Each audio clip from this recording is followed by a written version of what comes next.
Hello friends, எல்லாருக்கும் வணக்கம். Welcome to JMV creations. இன்றைக்கி நம்ம ஒரு சிம்பிளான ரொம்ப டேஸ்டியான ஒரு கட்லெட் ரெசிபி தாங்க பார்க்க போகிறோம். இது முழுக்க முழுக்க கேரட்டும் உருளைக்கிழங்கு இருந்தாலே சூப்பராக செஞ்சிடலாம். ஈவினிங் நீங்கள் கடையில் கூட வாங்க வேண்டாம். இதே மாதிரி உங்கள் குழந்தைக்கு ஈவினிங் ஸ்நாக்ஸாக செஞ்சு கொடுங்க. அதுக்கு நான் 2 உருளைக்கிழங்கை பாயில் பண்ணி எடுத்திருக்கேன். உருளைக்கிழங்கை இந்த மாதிரி தோல் எடுத்துடலாம். தோல் எடுத்துட்டு இதை நல்லா மசிச்சு எடுத்துக்க போகிறோம். இப்போது இந்த 2 உருளைக்கிழங்குக்கு இன்றைக்கி நான் 2 கேரட் எடுத்திருக்கேன். கேரட் வேக வைக்கல, அப்படியே பச்சையாக தான் எடுத்திருக்கேன். நம்ம கேரட்லாம் துருவோம் இல்லையா, இதில் வச்சுட்டு தோல் சீவிட்டு துருவி எடுத்துக்க போகிறோம். இப்போது மசித்த உருளைக்கிழங்குல நம்ம துருவின கேரட்டை சேர்த்துக்கலாம். அதோடு நான் இன்றைக்கி ஒரு பெரிய வெங்காயம் கட் பண்ணி வச்சுருக்கேன், அதையும் அதில் சேர்த்துக்கிறேன். ஒரு சின்ன பச்சை மிளகாய் கட் பண்ணி வச்சுருக்கேன் சின்ன சின்னதாக, அதையும் அதோடு சேர்த்துட்டு கொஞ்சமாக கொத்தமல்லி தழை கட் பண்ணதும் ஆட் பண்ணிக்கலாம். இப்போ நான் 1/2 ஸ்பூன் மிளகாய் தூள் சேர்த்துக்கிறேன். தனி மிளகாய் தூள் தான். உங்களுக்கு இன்னும் கொஞ்சம் காரம் வேணுன்னா நீங்கள் 3/4 ஸ்பூன் கூட சேர்த்துக்கோங்க. 1/2 ஸ்பூன் கரம் மசாலா ஆட் பண்ணிக்கலாம். இதுக்கு நம்ம ஒரு கோட்டிங் கொடுக்கறதுக்கு 2 ஸ்பூன் கடலை மாவு சேர்த்துக்கிறேன். 1 ஸ்பூன் சோள மாவை ஆட் பண்ணிக்கிறேன். நீங்கள் அதுக்கு பதில் அரிசி மாவு கூட சேர்த்துக்கலாம்.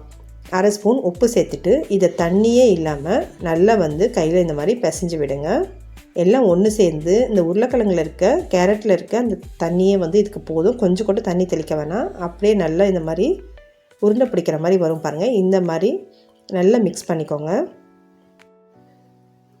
இந்த மாதிரி மிக்ஸ் பண்ணிவிட்டு இப்போ நான் கையில் 2 கையிலையும் எண்ணெய் தடவிக்கிறேன். எண்ணெய் தடவிட்டு இப்போ நம்மளுக்கு தேவையான ஷேப்புக்கு நம்ம எடுத்து ஸ்கொயர் ஷேப் வேணால் அது மாதிரியும் தட்டிக்கலாம். இல்லைனா இன்றைக்கி நான் ரவுண்ட் ஷேப்பாக தான் வடை மாதிரி கையில் வச்சு ப்ரெஸ் பண்ணி இந்த மாதிரி தட்ட போகிறேன். இப்போ சைடு ஓரங்களெல்லாம் கை வச்சுட்டு இந்த மாதிரி செஞ்சிங்கன்னா கரெக்டாக உங்களுக்கு அந்த கட்லெட் ஷேப்புக்கு வந்துடும்.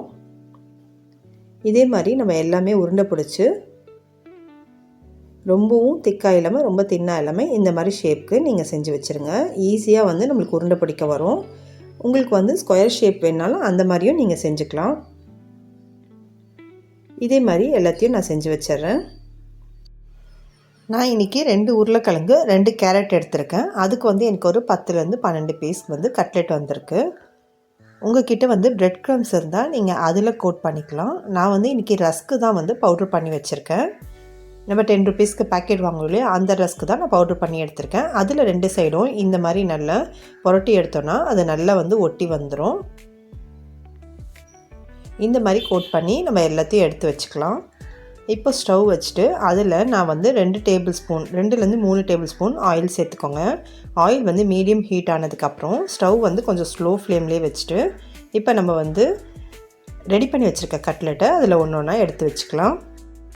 இப்போது 2 சைடும் கோல்டன் ப்ரௌனாக ஆகிற வரைக்கும் நம்ம இது வேக வச்சு எடுத்துக்கலாம். திருப்பி போட்டுட்டு இன்னொரு சைடும் நல்லா கோல்டன் ப்ரௌனாக ஆகிற வரைக்கும் வேக விட்டுக்கலாம்.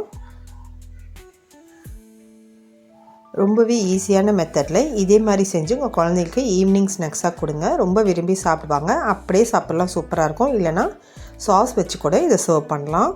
இதே மாதிரி சிம்பிளான ஸ்நாக்ஸ் ரெசிபி நான் ஷார்ட்ஸ் வீடியோலையும் ஷேர் பண்ணுறேன். நம்மளுடைய சேனலில் செக் பண்ணி பாருங்கள் ஃப்ரெண்ட்ஸ். வீடியோ பிடிச்சிருந்தால் லைக் பண்ணுங்கள். மறக்காமல் நம்மளுடைய சேனலை சப்ஸ்கிரைப் பண்ணிவிடுங்க. நெக்ஸ்ட் ஒரு சூப்பரான வீடியோவில் பார்க்கலாம். பாய் பாய்.